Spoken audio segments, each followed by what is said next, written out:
Yes. It's just sometimes it's a weird thing to kind of like, you can't really use your hands when you're holding up a microphone. But I'm pretty sure we're going to make this work. Anyway, so now we're this far. Today I'm going to talk to you about some of my passions, of course, but also some of the things that we do in Archilab. And I'm going to touch a little on the book that we just published about designing cities with young people. So the mainly talk today is, of course, citizen involvement and citizen engagement. Some of the buzzwords, co-creation, co-ownership, feeling of empowerment, all these kind of things we really want to feel in a community that we're a part of. But in our office, we have a special focus also engaging with the young people. Anyway, just starting off, talking a little about who we are. We are a fairly small office from Copenhagen. 1, 2, 3, 4, 5, 6, 7, 8. Yeah, 8. Why I want to show this photo is, of course, because I want to say that we're a mixed office. Huh? So it's not just architect. Even though I have a degree in architecture, we are a mixed crowd of architects, urban designers, sociologists, anthropologists, communication. So I think it's crucial for an office today to have this good mix. If you're just thinking in one direction and if you just have the same kind of professions in your office, it often also becomes kind of like the same products that comes out in the other end.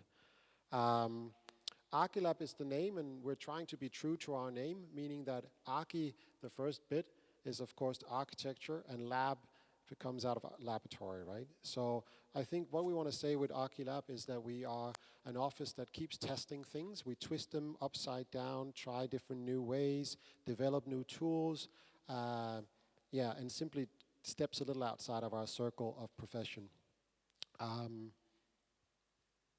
Our main, I wouldn't say it's the main thing, but one of our main mythologies, of course, is the high five, what we call the Archi high five. And very shortly said, it's about how we develop our cities. First of all, it's very important that we look at the context and the history of a site before we start and bulldoze everything down and start from scratch. So in this case, build on history, build on context, try to see how you can link in the city. And then secondly, of course, life, very, very important. What kind of life are you building for or developing for? Is it, newcomers? Do you want to preserve some of the people who already lives there? What kind of segment is it? Young, old, families, and so forth. And third, infrastructure, something that has been a buzzword the last 5, 10 years about how do we actually make smart cities today. Infrastructure is about rerouting a bus route on day one already to make it a place. And then the last two that we know quite well from traditional urban planning is, of course, spaces and buildings. And the last one in my mind is, of course, buildings, because it's the last important thing for an urban development. All the four others, for me, is much more important. But of course, this is the totally opposite.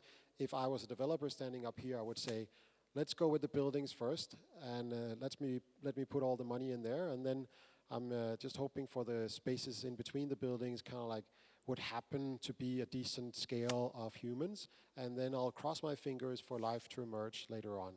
So yes, it is a different, very holistic approach we have in Archilab, and I think that we're quite proud of separating us from that normal traditional planning way.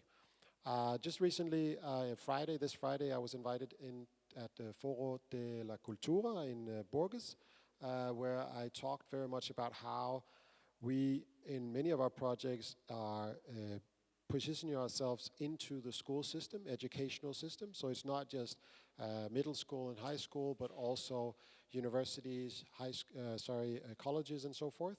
And the conference in Bourges was very much about how this way of thinking could be implemented in a way of education. So like education through empowerment.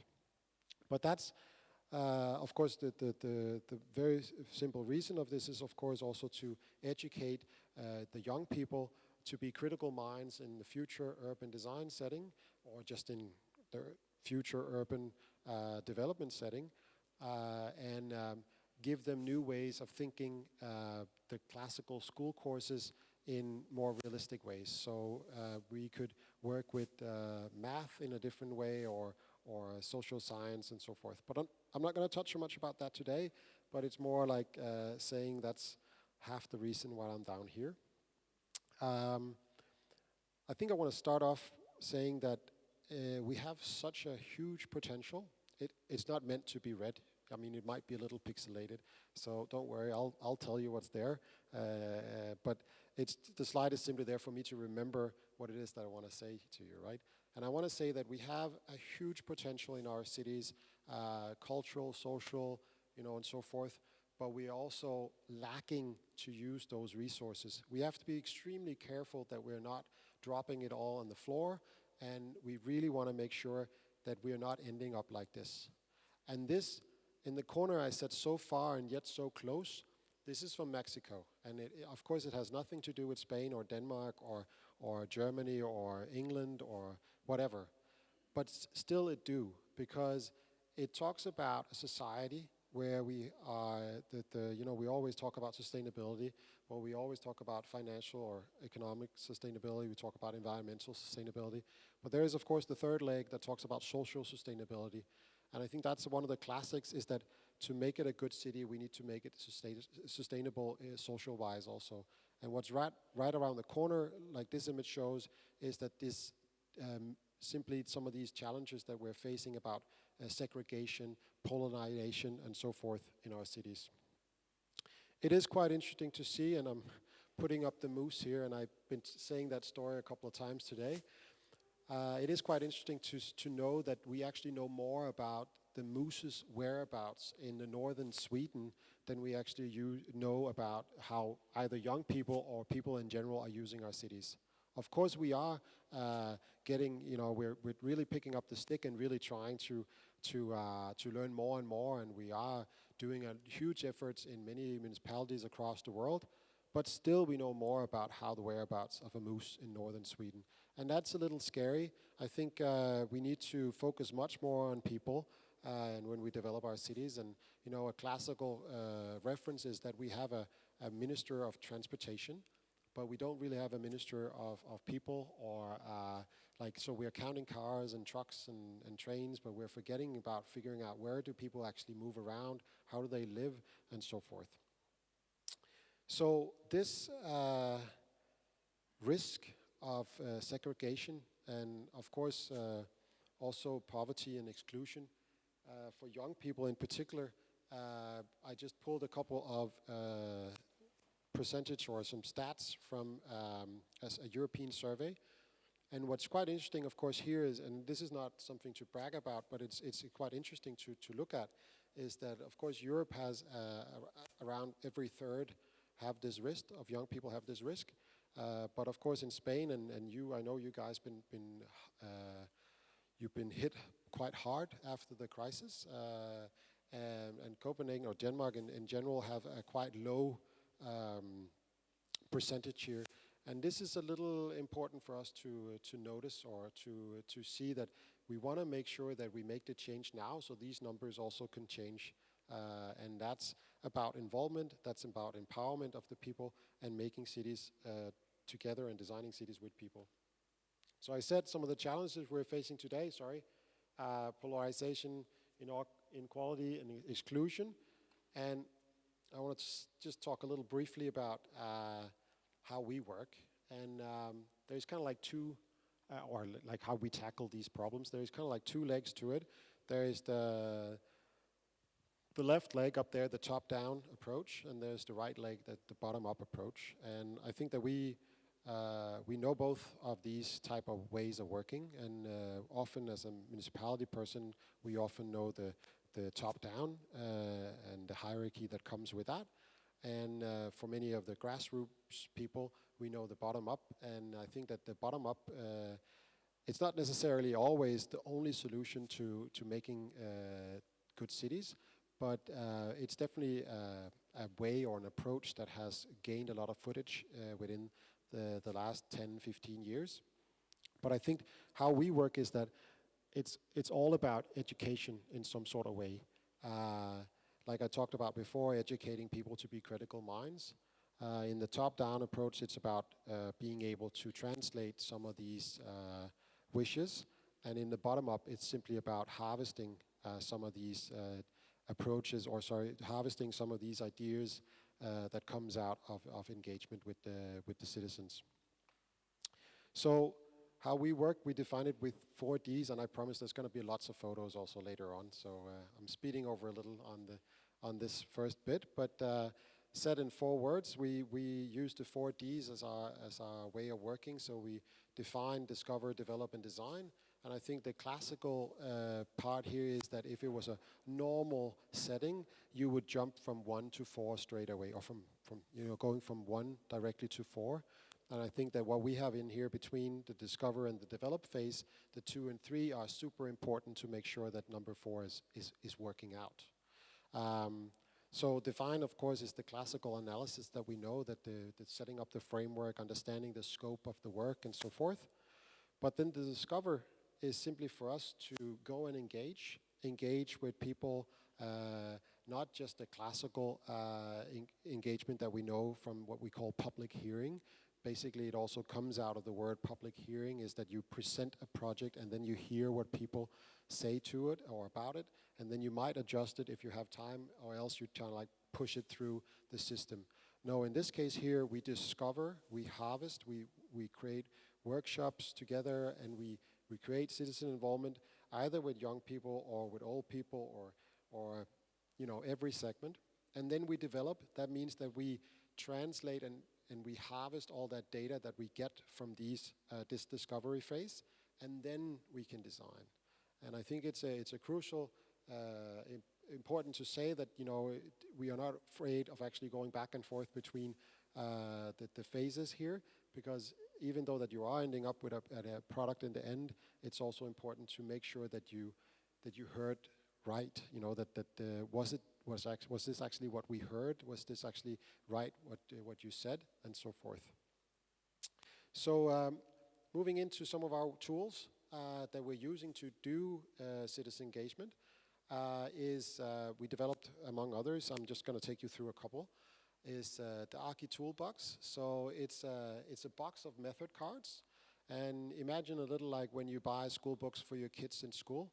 So it's a tool for us to be able to hand over a small box of method cards to the teacher, so they can incorporate that in the school curriculum, and that way they can work with them also. So it's not just us coming in and working with them, but it's also the teachers, or it could be a grassroots movement that wanted to have one of those method card boxes, so it becomes a driver of how they should try to make a good involvement process. That is built up over dream, discover, and design. And I think the most interesting part about it is that some of the outcomes that we get is that when people have this very physical kind of piece of paper of do this, do that, do this, but still be creative, things work out. They somehow have some sort of list. Often if we just hand over a big box of Post-it notes and tell people be creative, they have a hard time really getting at it. So we find that these method cards is a good angle to start a conversation. Then there's the collage, and I think that we all tried when we were young to make the collage with a glue stick and a pair of scissors and a series of magazines. It is the very cheap way of making your own images. At least I remember when I was a kid, we did these kind of things. But the collage is also a great way of communicating, and communication is extremely important when you talk to people. It's very important that we don't talk to each other's profession, but we talk to each other so we understand each other. And the collage is a great way. Remember that when you see nice renderings in the newspaper about a project out in the suburbs or whatever, it's very picture perfect. It's very finished. It's very done.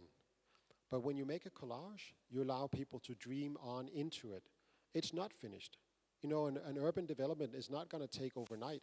An urban development can sometimes take about 10, 15, 20 years to really be finished. So it's more important to give people a vision through a collage to say we're going in this direction, but we also know that we might change our opinion about how this building should look or how this and that should look. But it's more important to get people to understand and communicate well together. I'm just going to flip through these quite quickly, but I imagine this is done by some of the school kids, and it's a little slow, my machine up here, but it's coming along slowly. But I think it's very easy to see the point that you can have this today and tomorrow shot. So you have, this is how it was yesterday, and this is how it could be tomorrow. And then you create a visual to argue out from, you know? So again, it's a tool for us to communicate to each other. Okay, yeah? That tool, of course, is very analog, meaning that is old school, but it still works. And we also created a new tool that, of course, is approaching a much younger generation, and it's an app. So it's called the Co-City app, and it's a free app, and we already had a great discussion about it today.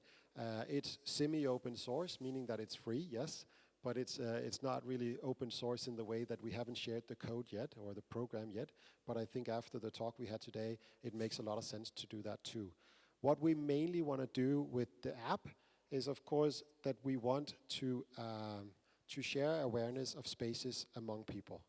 So imagine that you pass by something. It could be any space. It could be an interior space, or it could be exterior space.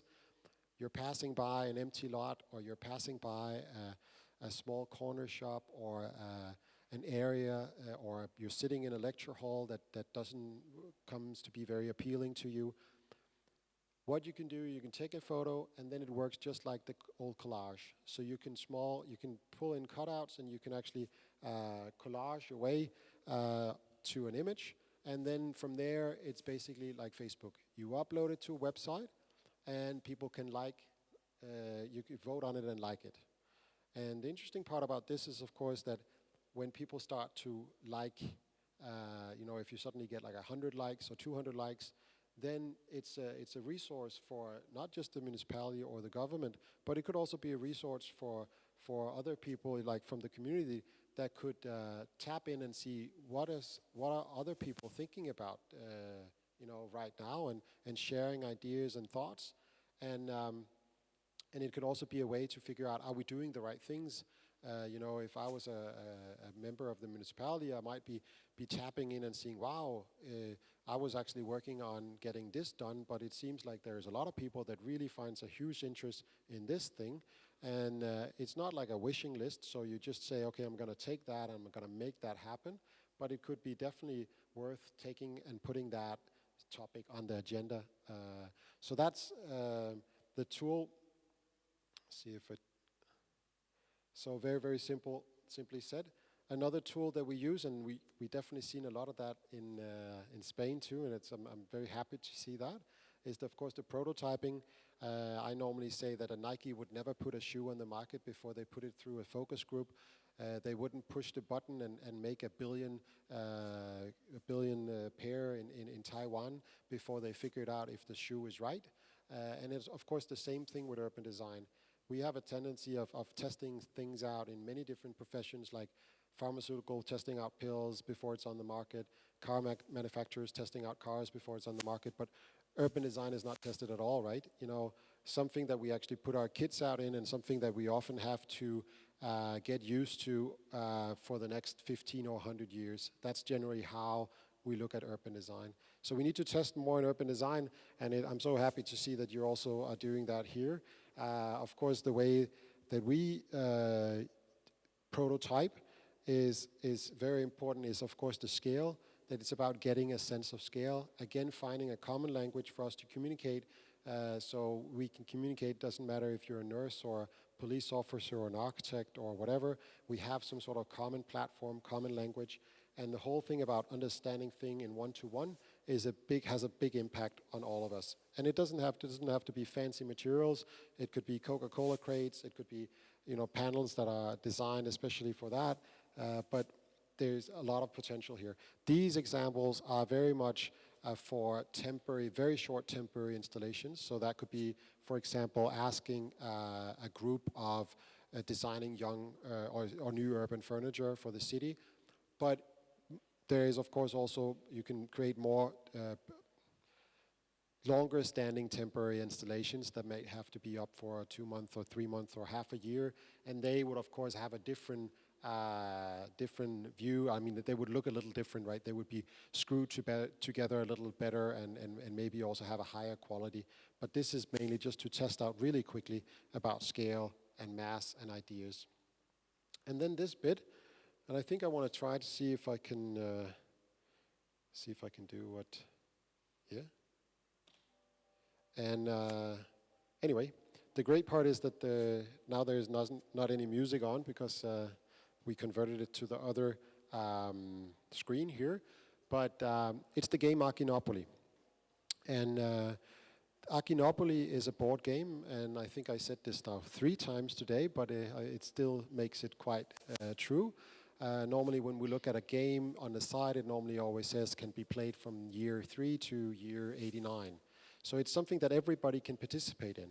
Akinopoly, like you probably are a little aware of, it sounds a little like Monopoly, like the Matador in Danish, which is like a board game where you have to buy up hotels and property and so forth. It's not about buying up a property, this game. This game, and I know it's shifting a little back and forth between several of the tools here, but it was the first bit about the game. And the game simply allows us to bring different user groups to the table at the same time. So it's not just the kids or the youth or the seniors or the fire souls that we're bringing to the table and that we're involving. No, we can bring everybody at the same time. Of course, around one of those game boards, you can play about 4 or 5, but you can only win together. So that means that you have to compromise on some issues. But it's also built on top of our 4Ds, so it means it's a process.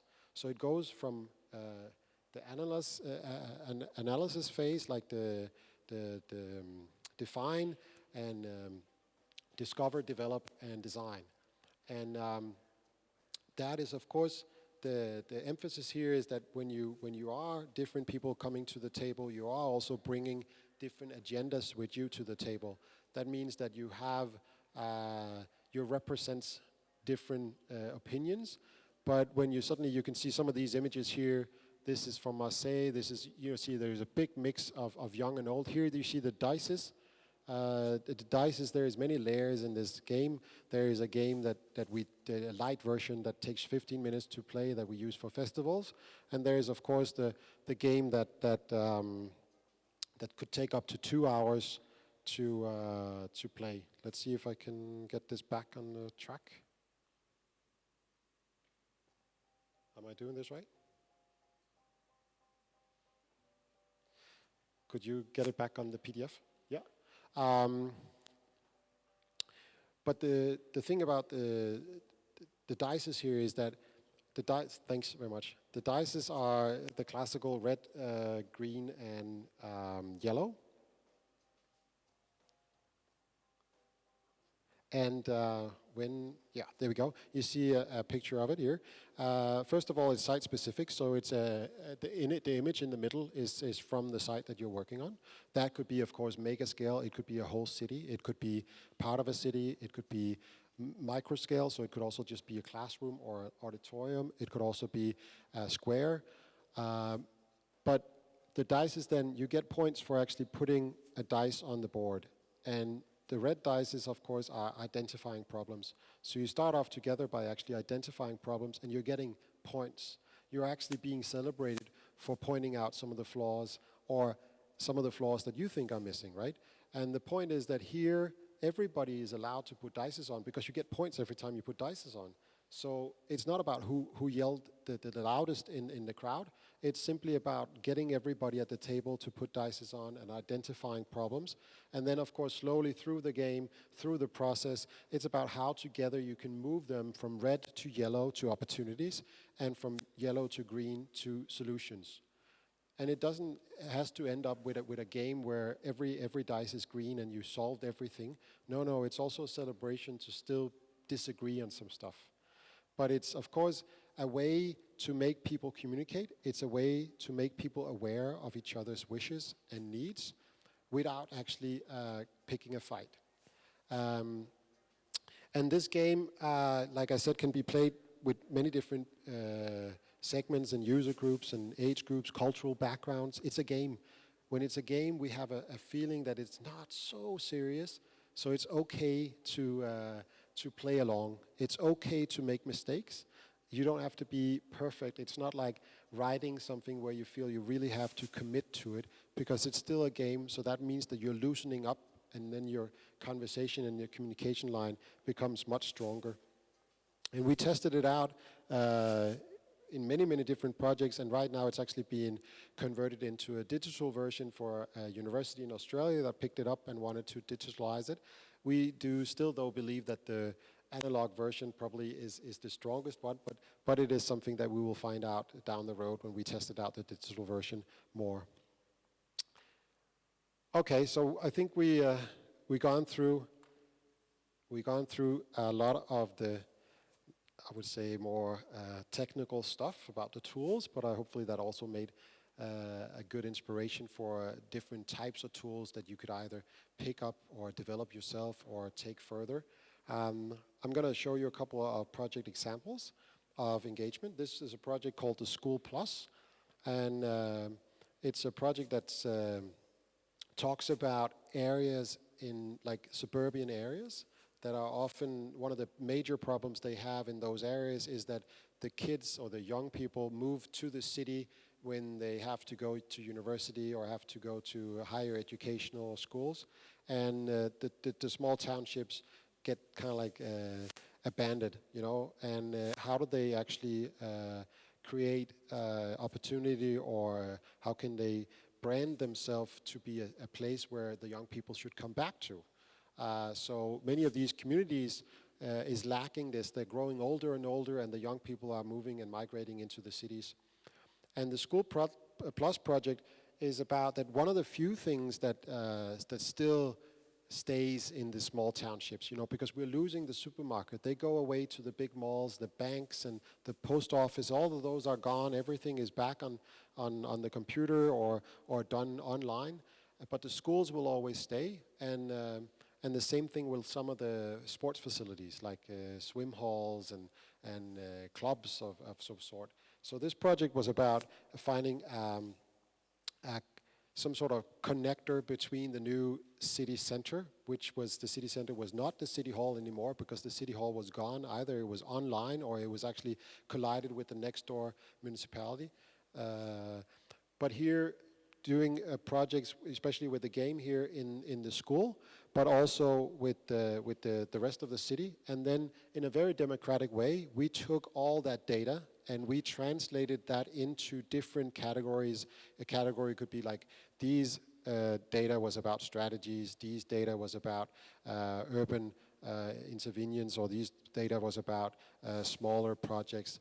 And then making a local hearing, like have everybody come in. They were handed out small stickers when they got in that actually also got different color code. So kids in a certain age would have 3 stickers of orange color, and some seniors would get like black stickers and so forth. And they would vote simply on the different projects that they actually developed themselves, that we just then qualified to make it easier for people to decode when they got in. And that ended up with something like this, and this is actually right now being built, and it should be done in the start of next year. And just shortly to explain, the school is here to the left, and then you have the gym hall to the right. It's the opposite around, yeah, anyway, but you get the point. So you have the gym hall to the left, and you have the school to the right. But it's about finding some sort of connector between those two institutions that now suddenly are getting their opening hours extended, because the schools could use the gym hall, and the gym hall to people that goes to the gym, and the swim hall and so forth can use the school. So they expand their opening hours, and they're also creating some sort of city center that has some of these elements that the city wanted. There was trampolines, they wanted to be able to get to the roofs. There was like different seating, auditorium possibilities, outdoor learning areas, and so forth. So another project we did in Marseille in France, reimagining the French village. I think here we won a competition a couple of years ago on a master plan where it was on a site that was extremely, had like a extremely social problems. And Marseille, the city of Marseille, been working with this site for 30 years. And I think they needed fresh blood in some sort of way. We've been working on it for 2 years, I think now. And it's not so much about the master plan. It's more about new ways of thinking of how we could design cities together with people. And I think that was very, very new for them. And I think especially in this area where they were afraid of actually going out there.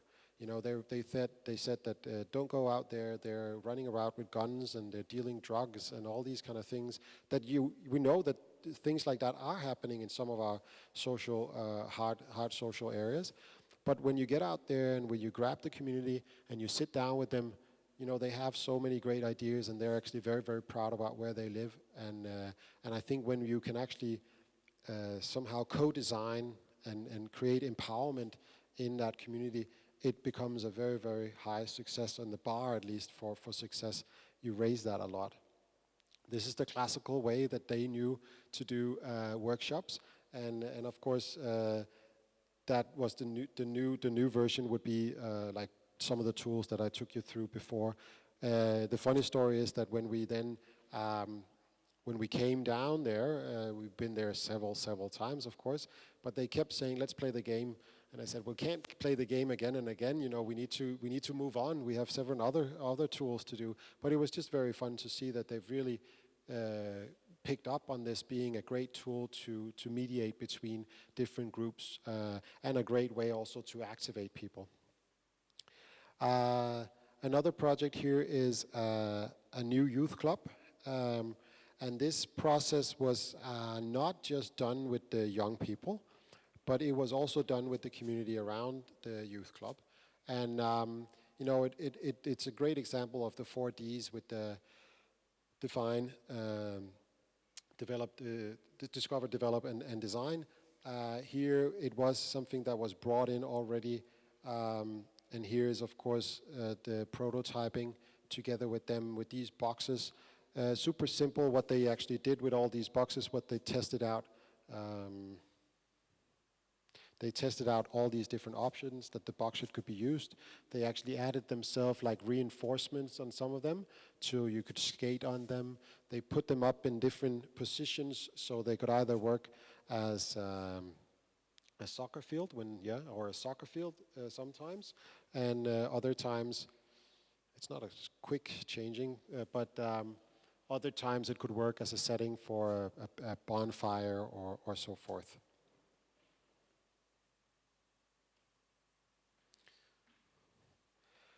So giving, in this process here, giving them the position of actually trying things out, testing things out before they actually decided on what it should be. The next phase for us, I'm not sure if it's stuck now or what happened, but giving them the option of testing things out before they decided.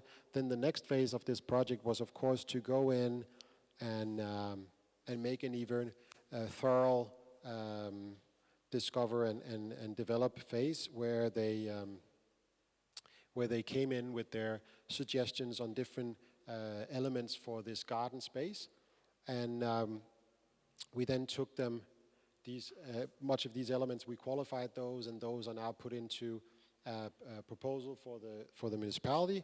Then now taking decisions on trying to implement it. Is it working or no? Okay. There is only a certain amount of time I can sing and dance, but I think I can take us to the end of at least the project here at Vesterbro Ungdomsgård. So that was, of course, a quite remarkable project in the way that it was a micro project, yes, but the kids really saw themselves in many of the elements that was designed in the end. And that actually made it quite a big success for them. And of course, the next step now is to make those more permanent. So that means that it's not the boxes anymore. It's not the outdoor temporary kitchen that was designed that we don't have a picture of right now. But it was more the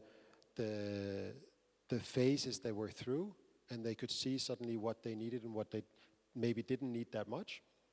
So that's simply becoming or became a success, and now hopefully also being implemented in the new year of 2017.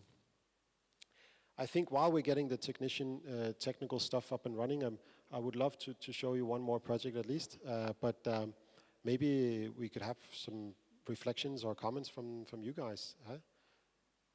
And it's always harder just to carry on when there is nothing really up there, but is there like something on the top of your heart that you would love to comment or put into the debate or discussion? Or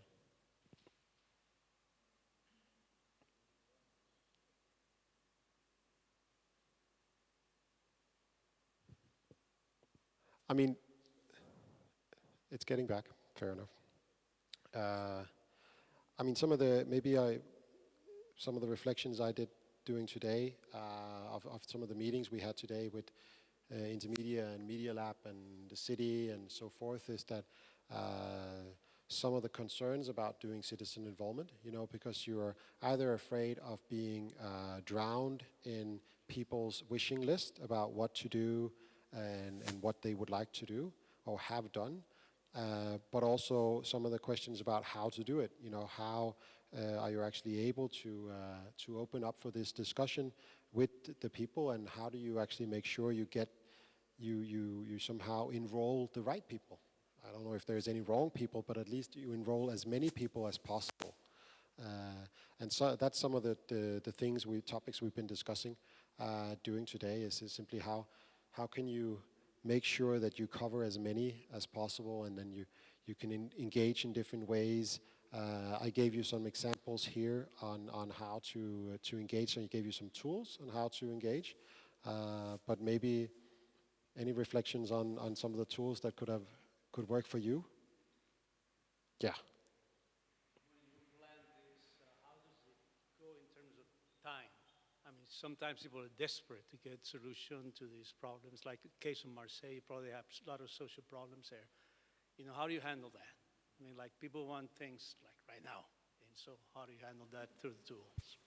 Yeah, you're right. I mean, people want the quick fix, right? They want it to happen now, and what can you make for us in 2 weeks? And often it's about finding the balance. About you can't just. I mean, we ended also up in a position in Marseille where they wanted us to kind of like validate some of the quick steps, where we said we can't just validate the quick steps.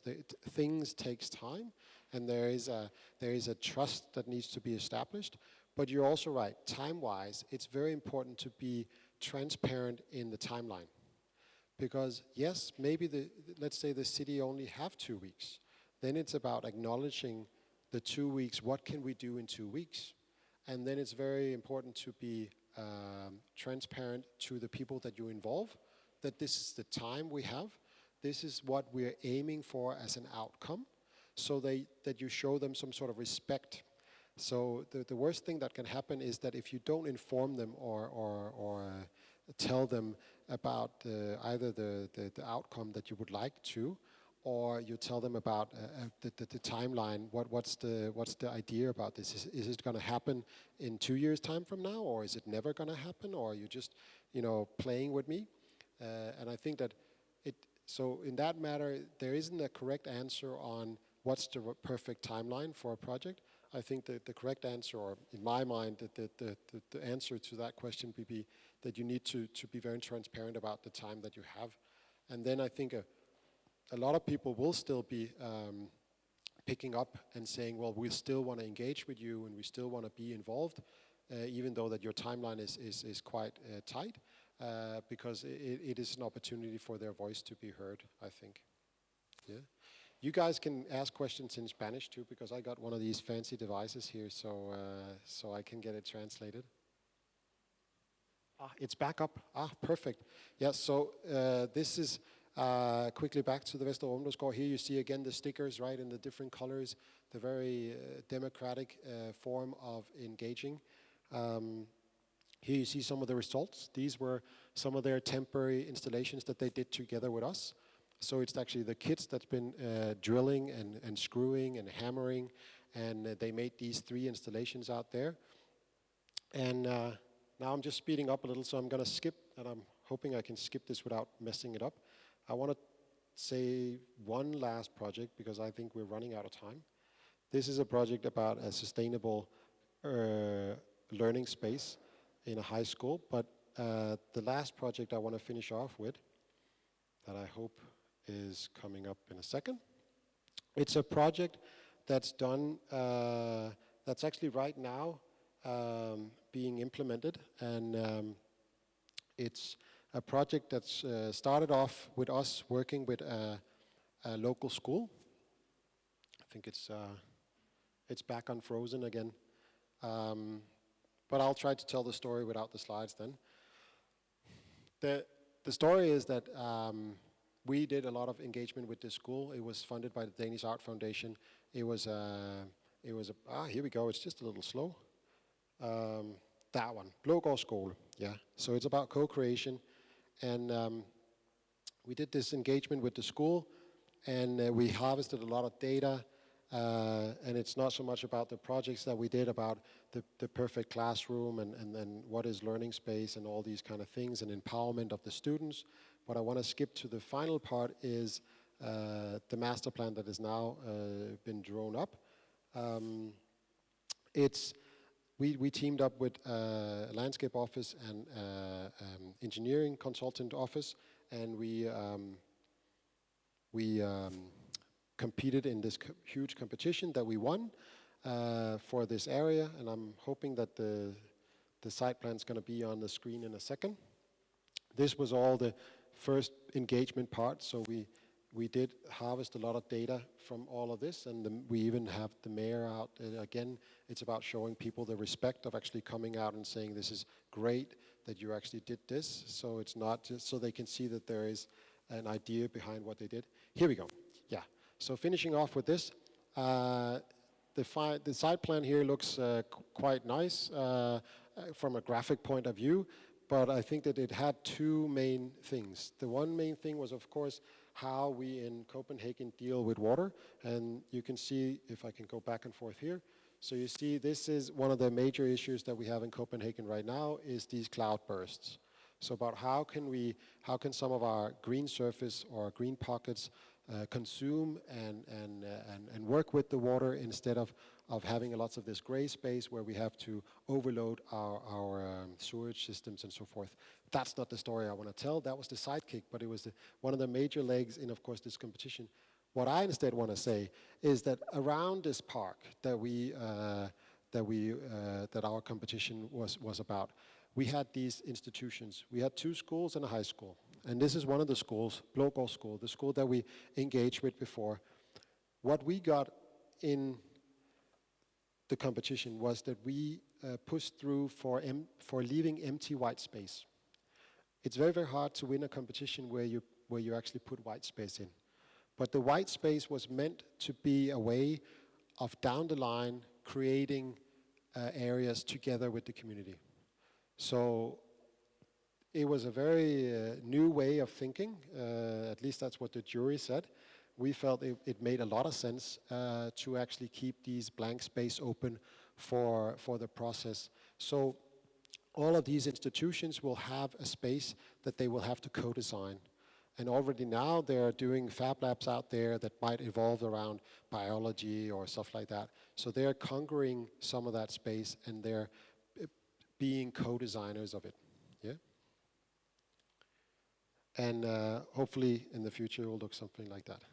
I think that was the end of it. I'm sorry about the small hiccups first with the Mac and the screen and the lack of this and that, but I think we got through it, and I think that hopefully you got something out of it. Now I would love to hear some feedback or questions, and like I said, I have the beautiful headsets also, so I can hear English in my ears when you speak Spanish.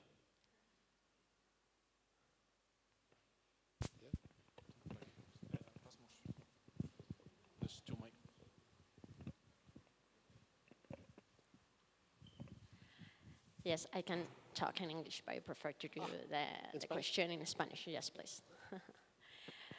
Tengo varias preguntas. Intentaré ser rápida. Una es como aproximaciones estratégicas y las otras un poco más técnicas. Las estratégicas.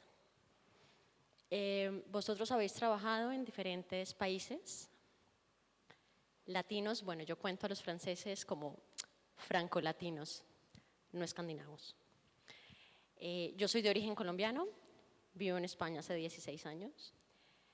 Y efectivamente, cuando intentamos poner en práctica este tipo de metodologías y de aproximaciones, siempre hay una diversidad cultural, hay un gap, ¿no?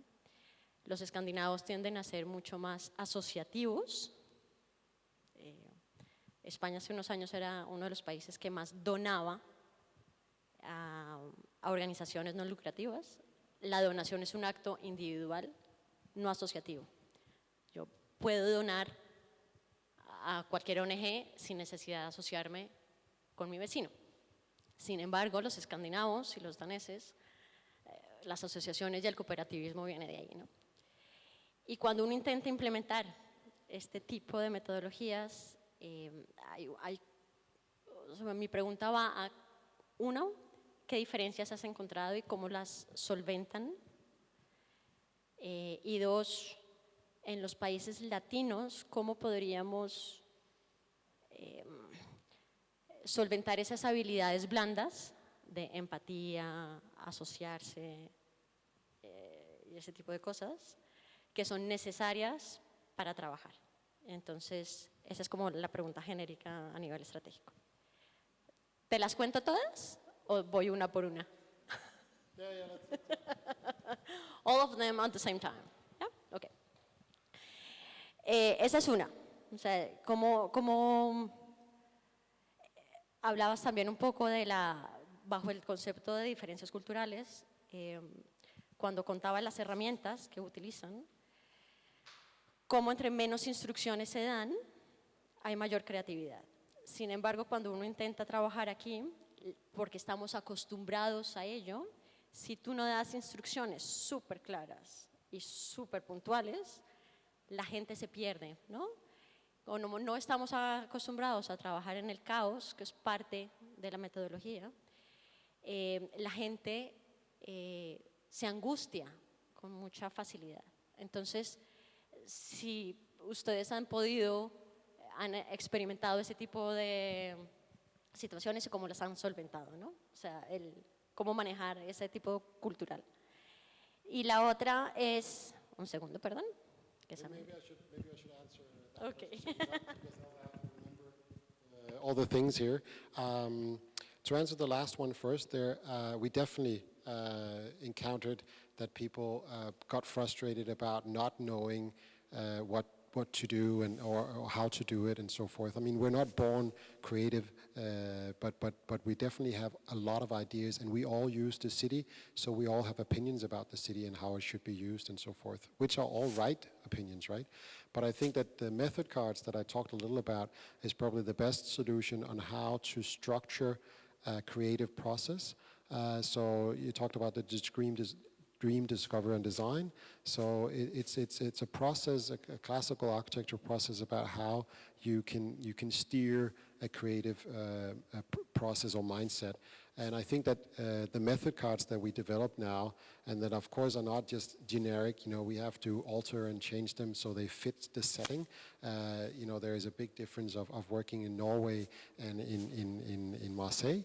But I think that was an easy way for the people engaged to participate and be creative, because they didn't have to focus about the facilitator or what they should do next. And I think that's also what we see with the game, because the game, you simply just follow it step by step, and there is no wrongs you can't really go wrong. So when you go all the way around, you finish the game and you actually succeeded, because if you followed it one step by step, you automatically develop a design or a process. So I think that that's something we accounted, but I think also it's something that that it's fairly easy when you understand what the problem is. It's fairly easy to design the process or to facilitate the workshop in such a way so people can't go wrong. Then maybe your last question, and then I might have to get the first one again, the strategic one. And the last one is more technique. Yes, cómo, en qué tiempos y con qué fondos trabajan con los colegios. O sea, cómo financias los proyectos y cómo trabajas en los alumnos durante el tiempo de clase, cómo convences a la comunidad educativa y al resto del ecosistema educativo de trabajar en el proyecto. Si es fuera de clase, si tienen que trabajar los fines de semana, cómo convences a los profesores de que trabajen los fines de semana o en vacaciones y cómo lo financias. Y la última medida de eso es cómo mides. Yo sé que hay prototipos y los prototipos son una forma de medir, pero ¿cómo lo mides? O sea, ¿cómo miden la evaluación y el éxito o no de los prototipos? Muchísimas gracias. Yep. I might have to get the first question again in a second, but I'll start with the last one. I think you're right. I mean, first off, it's about who funds these projects with the schools. To start off, it was actually the Danish Art Foundation that was funding it. But actually, to start off with the first project, we were approached by a school that had this special funding for 4 years. That's called like an experimental school kind of thing. So they funded that, and then the Danish Art Foundation went in and funded some.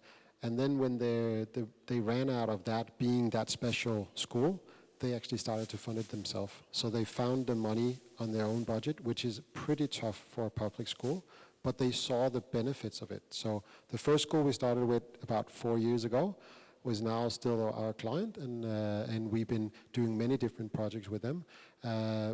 It's always happened in school hours, because what's important here is that it has to be implemented in the school curriculum. So when we do a project together with a school, it's something that doesn't. Our first contact is not the headmaster; it's the teachers, because it's the teachers that needs to have the feeling of co-ownership to the project.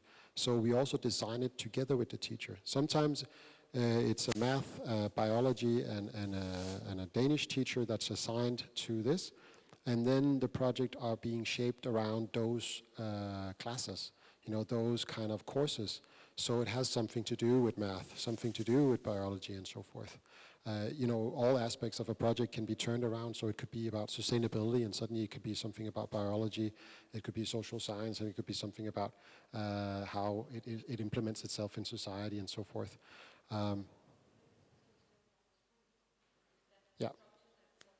Yeah, about a couple of years ago, 3 years, I think 3.5 years ago, the Danish system had a new school reform, the open school.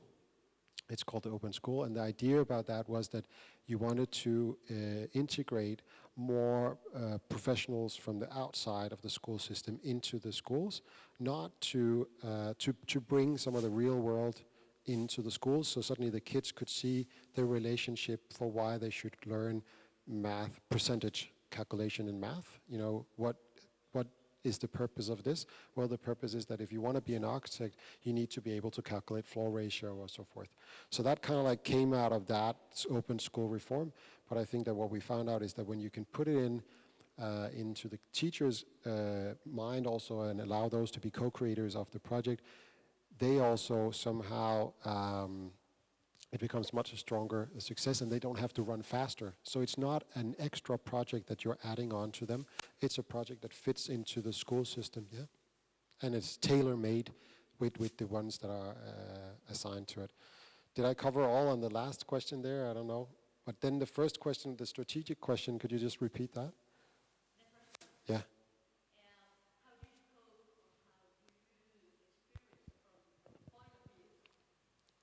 The cultural differences. Yeah, Because it's not working in different. And how do you measure the process? Okay. Foreninger in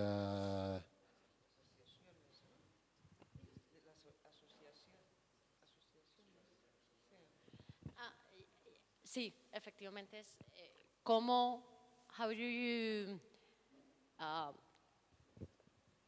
yes, if you are Scandinavians, you have a total different culture than us. Okay, yeah. So We are the question like- about the prototyping, yeah? How do you cope with that? Yeah, yeah. So the prototyping question about how do you measure if it's a success or if it's not a success, is that the question about the prototyping? Yes.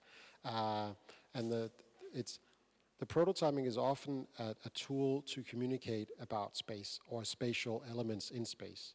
So it's a way to test out things, and often the way that we see if it's a success or not is that if it's students we've been working with, it's the pride that they have afterwards, after their project. And it's also the way that it resonates in the community, meaning that they will go home to their parents, and when they sit at the dinner table that night and are being interrogated by their parents about what did you learn in school today, they'll tell about this project and they'll tell this and that. And then what we see is that it surfaces in some of the clubs, suddenly, also it's not being vandalized, it's nearly number one. If it still stands after a couple of days, it means that people are respecting it and they believe in it. So it's those kind of elements, but you're right, we could follow up with surveys, we could follow up with, the impact it had, but it has to be done together with some of either the school or a youth club or other organizations that are implemented or are co-partners in the project in a way that has the day-to-day basis contact with the engaged people. So that was about the prototyping, and the other question was about. Don't worry, culture differences. Okay, sorry. Yeah, no worries.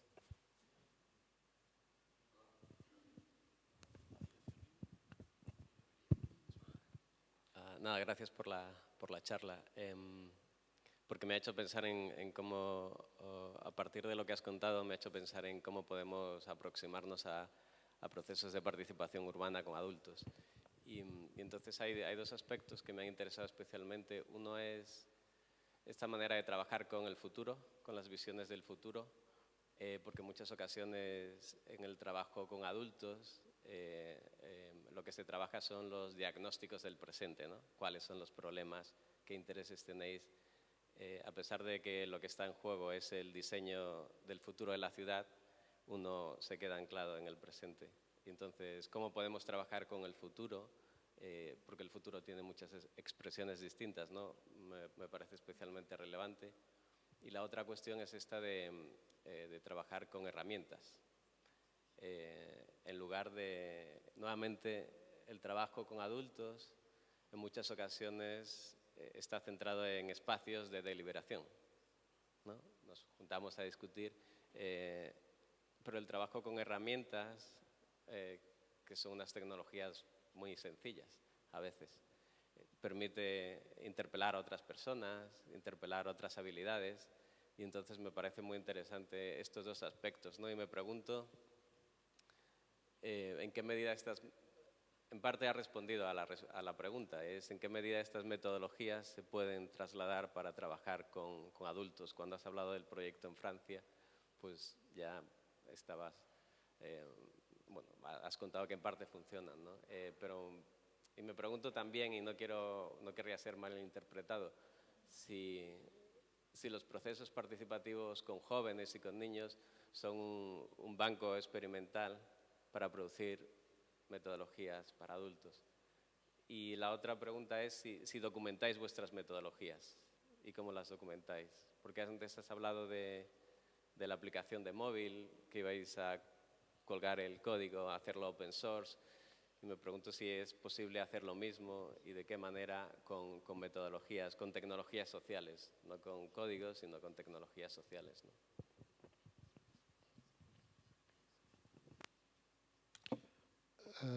First off, I think that the working with the youth has become a niche for us. Suddenly, we didn't really mean to start to work with the youth, but we were approached several years ago about it, and then suddenly we found ourselves more or less overnight being experts in it, because we started as some of the first ones in Denmark doing it, and but we're definitely also doing it with adults.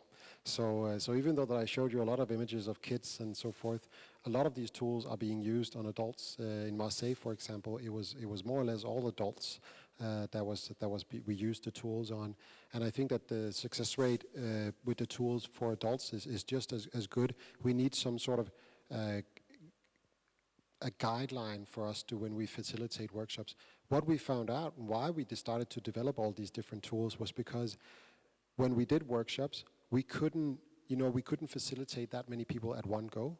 We couldn't clone ourselves into 10 of me to walk around and be part of this table and that table and that table. So we had to come up with solutions where we could facilitate workshops, and we could actually more or less just float around in the room and observe and tap in here and tap in there. So that's kind of like how the tools came about. So I think for sure it's definitely something that we use both with the young and the old. The last questions was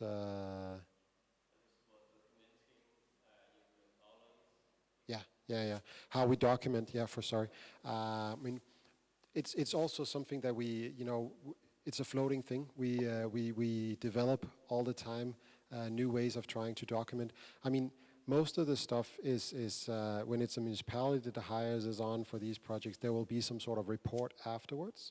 But the report is often, we harvest an extremely large amount of data. So often for the municipality, they want action. So we're hired in for the action bit. But we also do the wrap-up, and in some cases we also do reports. And some reports are thicker, and some reports are thinner. But we could document through interviews. It could be through films. It could be through a lot of the data for the game is simply also just there is logbooks, and there is like steps that we monitor. There is social media like hashtags and uploads on different social media devices that we can then simply narrow in and we can pick up later on, and that becomes that big data bank that we pick out from. Does that make sense? Yeah. You had one more question. I'm sorry, I forgot the. Okay. Yeah. Cool.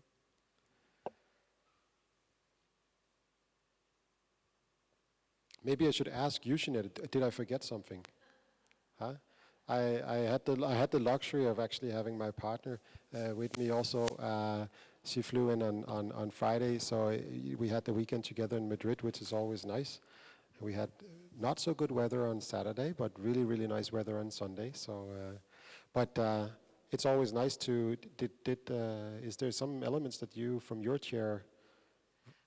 No, I think that we could, of course, go on all night because there's so many. It's such a complex matter to deal with these community issues and these co-creation processes. That's also why we are an interdisciplinary office, because we need to attack these issues from different angles.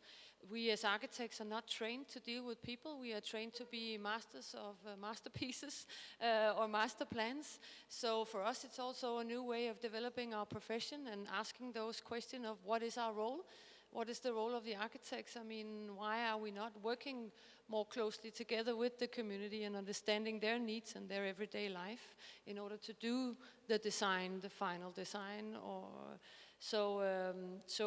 And that's, of course, why it's an issue that we could talk out from or talk into from many different angles and go on for many hours. But I think I think you covered it quite well. So, yeah. I think there was one more comment about the app and the open source. I think we simply didn't really think about it because I'm not a computer geek. When we got the idea, we got the concept, we developed it on an innovation camp, and then of course we teamed up with a computer guy and who wrote the program, and that's basically where we are right now. So I think after having a talk today with one of the people from Medialab here today, I think it's definitely the way forward to spread the word. I think a lot of the stuff that we do, of course, is tools that we develop for our own work, but it's also about sharing, because we are that generation where we believe the more we share, the more we actually benefit from it later on.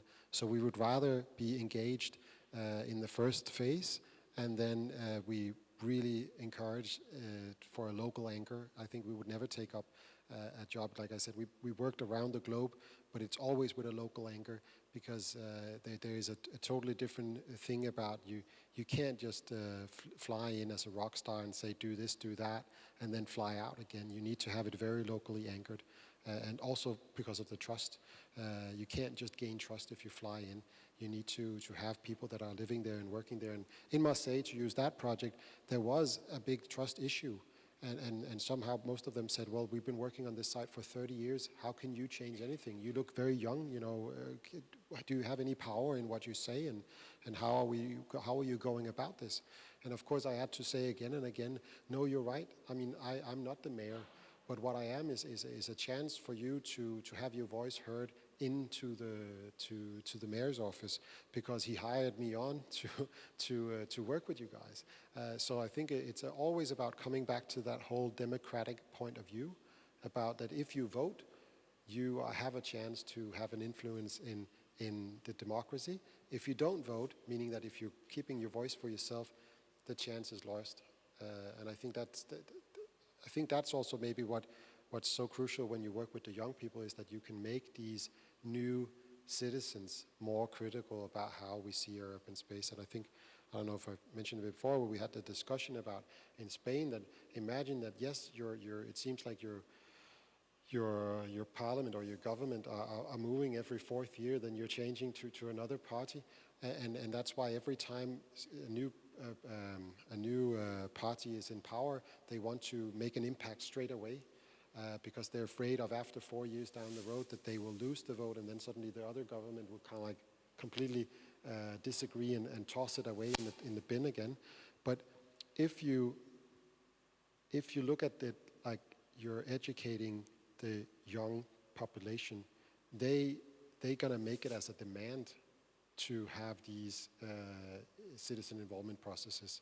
So no government, no matter if it's blue, red, or black, or whatever, is gonna try to get around that, because you actually started to educate the young ones to demand to be critical about the future and the urban setting.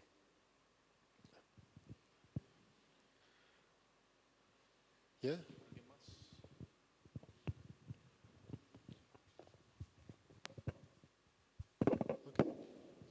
Bueno, pues si nadie más tiene nada más que añadir, nada, muchas gracias por haber estado aquí hoy, tanto en la charla de ahora como en la conversación anterior que hemos tenido también aquí en Medialab. Y nada, muchas gracias por habernos acompañado, y muchas gracias a vosotros por haber venido. Thanks, guys.